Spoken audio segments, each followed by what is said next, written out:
Ya. Ya, kalau ada seseorang yang sudah menggunakan ijazah yang tidak halal, Roy Suryo meninggalkan rumah dinas Oktober 2014. Setelah didesak pengembalian inventaris, tahun 2016 Roy Suryo mengembalikan inventaris senilai 500 juta. Berarti ada inventaris yang kebawa atau sengaja dibawa. Sakit perut gua setiap gua nonton itu. Sakit perut, mau muntah saya setiap lihat berita itu. Benar-benar, ya. Saya meminta Pak Jokowi jangan pernah tunjukin ke mereka. Karena mereka tidak punya hak, mereka bukan orang tuanya, mereka bukan anak kandungnya, mereka bukan kakak atau bapak yang mamanya. Jadi tidak perlu saya juga, Roy Suryo minta lu bayar 100 miliar saya tidak kasih. Triliun pun kenapa? Lu siapa? Melaporkan orang hanya karena perbedaan pendapat, itu justru berpotensi untuk melanggar hak konstitusional. 4 tokoh nasional yang dilaporkan ke polisi karena mengkritisi dugaan ijazah palsu presiden.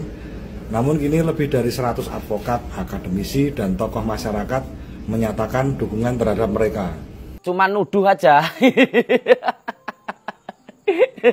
Dan tuduhan nenek itu cuma berdasarkan narasinya si Panci. Yang dimana si Panci ini dulu waktu menjabat kerjanya tidur.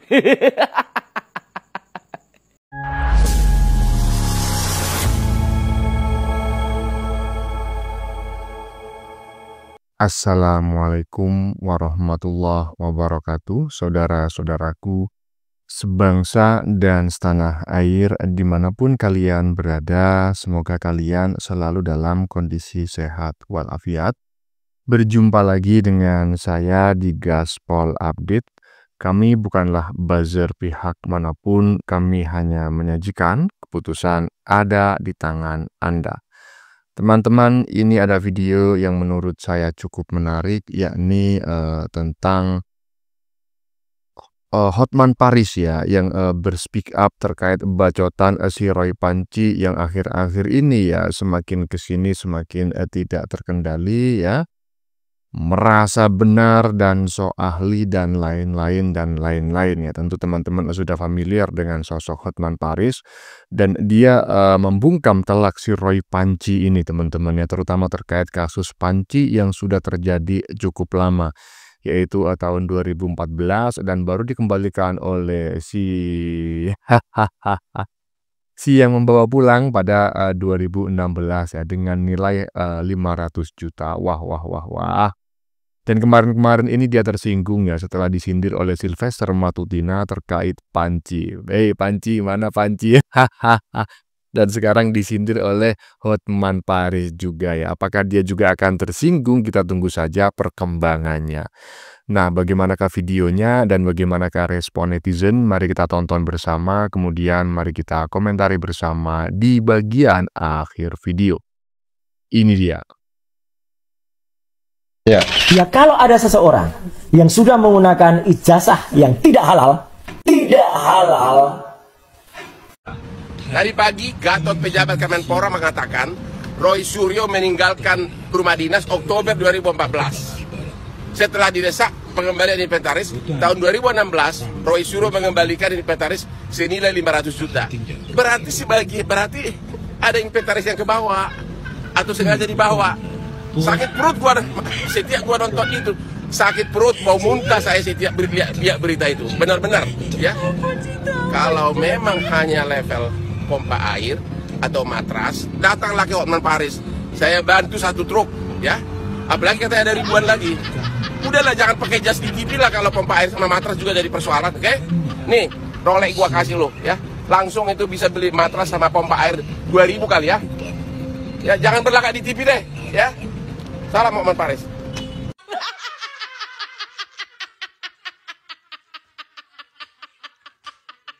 Aduh, kalau saya macam kayak gini ya, gimana ya, mudah-mudahan saja ya, saya berharap gitu ya, sampai 7 turunan saya tidak seperti ini gitu loh. Sampai dikata-katain orang, kalau urusan air ya, urusan matras ya, urusan panci lah gitu ya, urusan dapur gitu, perabot rumah tangga. datang ke Hotman Paris akan dibantu 1 truk katanya Roy. Gimana Roy? Ah kau dikatain Sylvester Matutina kau tersinggung. Nih dikatain sama Hotman Paris lu. Tuh, itu fakta loh, bukan kudet. Fakta 2014 ya. Seharga 500 juta. Kau masih mengelak aja. Lanjut. Saya meminta Pak Jokowi jangan pernah tunjukin ke mereka.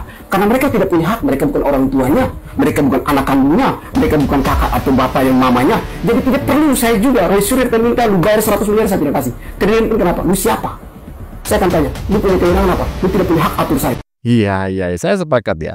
Dengan apa yang disampaikan oleh Fritz Alorboy, dari sini kita bisa memahami bahwa sebetulnya ini orang sebetulnya itu ya kurang begitu memiliki pendirian lah ya. Tapi nggak masalah, harus kita apresiasi ya, mungkin saja bukan karena nggak punya pendirian, tetapi beberapa waktu lalu memang dia sakit, dia mengalami ya kebanyakan makan kecubung, jadinya berhalusinasi mendukung abah ya si Wan Aibon ya. Dan sekarang kita dengar bareng-bareng dia mendukung Pak Jokowi dan meminta Pak Jokowi untuk tidak menunjukkan ijazahnya karena mereka semua nggak punya hak sepakat. Lanjut. Kalau ada ijazah asli, kenapa pakai kuasa hukum? Ya jelas untuk menyelesaikan fitnah ini secara hukum. Dan kemarin Pak Jokowi beserta dengan kuasa hukumnya sudah mengantongi 4 nama yang akan dilaporkan. Hayo, ada yang tahu siapakah itu? Dan hot news terkait hal ini, sudah ada yang tahu belum? Bahwa pengacara yang menggugat Pak Jokowi menjadi tersangka kasus pemalsuan dokumen. Waduh, nggak bahaya tabah.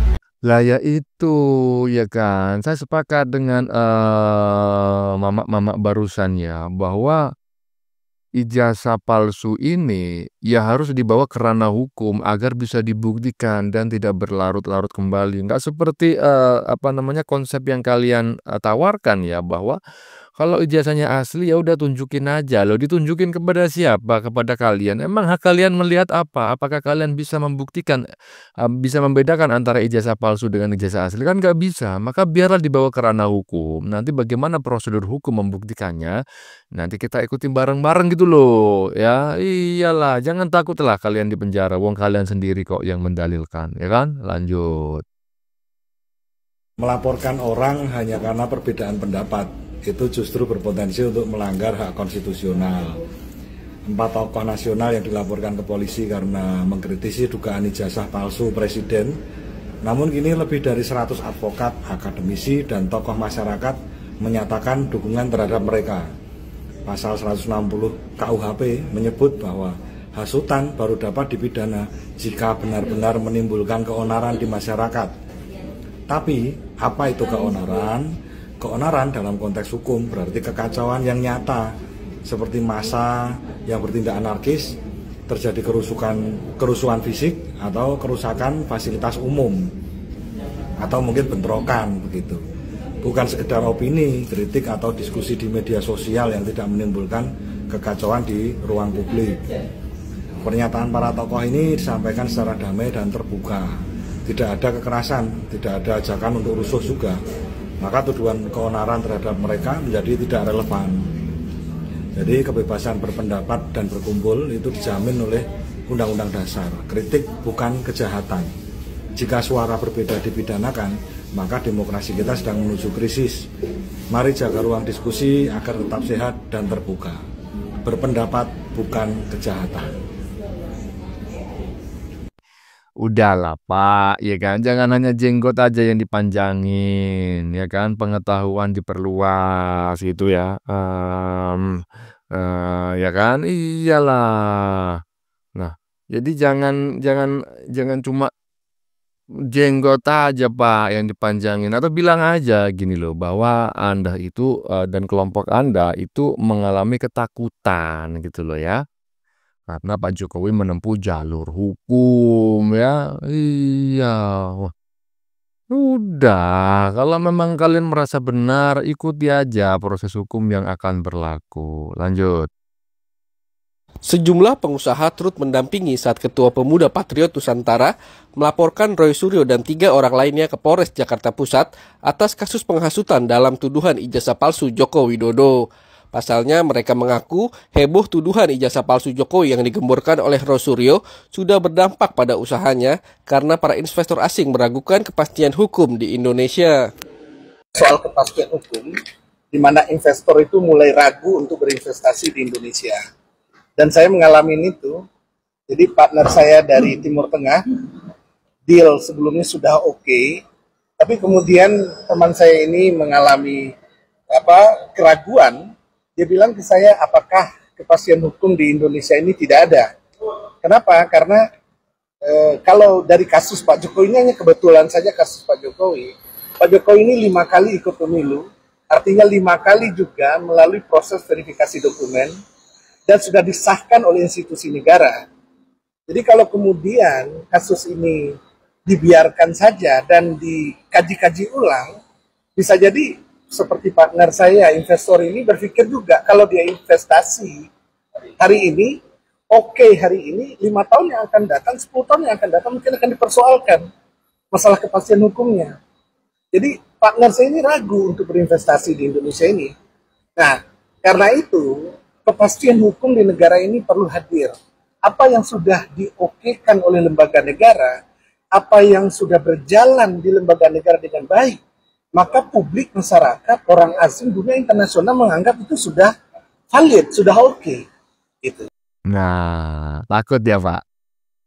Bukan hanya tim kuasa hukum Jokowi, tetapi juga relawan Jokowi, dan yang terbaru saya mendapatkan informasi Peradi ya.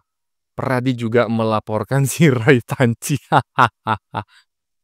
Roy Panci DKK wajib tanggung jawab dan ganti rugi ya, efek dari kegaduhan yang ditimbulkan oleh gerombolan-gerombolan orang tak paham teknologi dan ilmu hukum ya, berdampak terhadap perkembangan ekonomi para pengusaha dan investor, karena memang itulah tujuan mereka agar mudah menggoyang pemerintahan Prabowo seperti era 98 ya.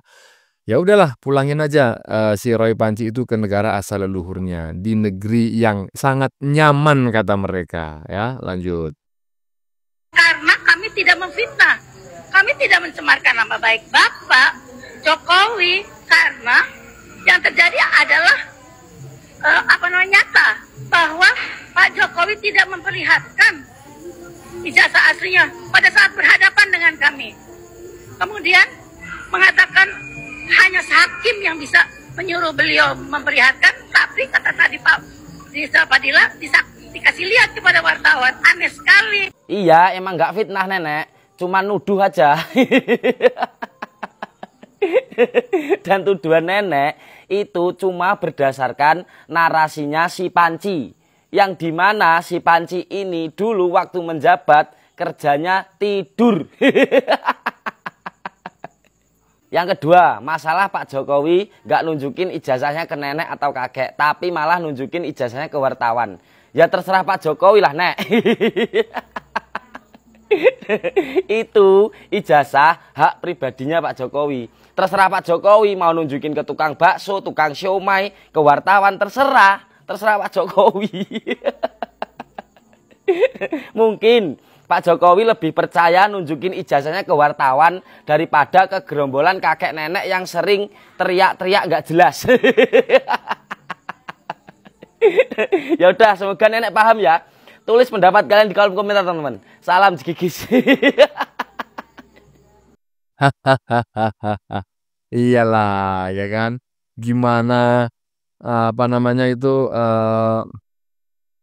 bisa membuktikan ya bahwa ijazahnya Pak Jokowi itu palsu orang dia sendiri saja ya kan, ketika menjabat sebagai seorang menteri kerjanya tidur gitu loh. Lagian Bu ya, Anda ngapain sih ibu-ibu ini percaya gitu loh dengan omongan atau ocehannya si Roy Panci gitu loh. Roy Panci itu aja perabotan rumah tangga, rumah dinas loh Bu, inventaris rumah dinas Menteri Pendidikan dan Olahraga aja dibawa kabur gitu loh. Dan itu bukan hoax ya, itu fakta dan nilainya itu 500 juta gitu loh. Dan selama menjabat sebagai seorang pejabat, si Roy Panci ini ya kerjaannya cuma tidur dan nyanyi Indonesia Raya itu pun nggak hafal. Itu yang Anda percaya. Aduh. Ya teman-temannya sudah kita saksikan bersama beberapa video yang sudah kami sajikan. Tadi di bagian depan kita lihat bersama video tentang pembelaan ya. Kaum 24% yang sudah jelas-jelas ya terdesak dan sudah pada kejang-kejang kelihatannya. Karena sebentar lagi mereka akan dipidanakan oleh Jokowi ya. Tadi kita dengar bareng-bareng dia menyebut bahwa para penuduh ijazah Jokowi palsu tidak layak dipidanakan katanya. Karena tidak memenuhi unsur membuat kegaduhan. Hahaha. Bilang aja takut di penjara, pakai bilang ini itu. Nggak usah banyak bacot lah ya kan. Buktikan saja dalil-dalil kalian itu nanti di pengadilan. Udah disuruh berhenti menuduh ijazah Jokowi palsu, nggak mau, terus nyerocos saja. Dipidanakan, sekarang kebanyakan alibi. Bagaimana menurut kalian? Keputusan ada di tangan Anda. Silahkan tulis di kolom komentar baik Anda yang setuju maupun yang tidak setuju dengan isi konten ini. Sebelumnya saya memohon maaf ya jika dalam penyajian konten ini ada kata-kata yang menyinggung, kurang tepat penggunaannya, atau ada data yang dianggap keliru atau salah. Saya memohon maaf yang sebesar-besarnya. Kita jumpa lagi di lain video. Salam NKRI.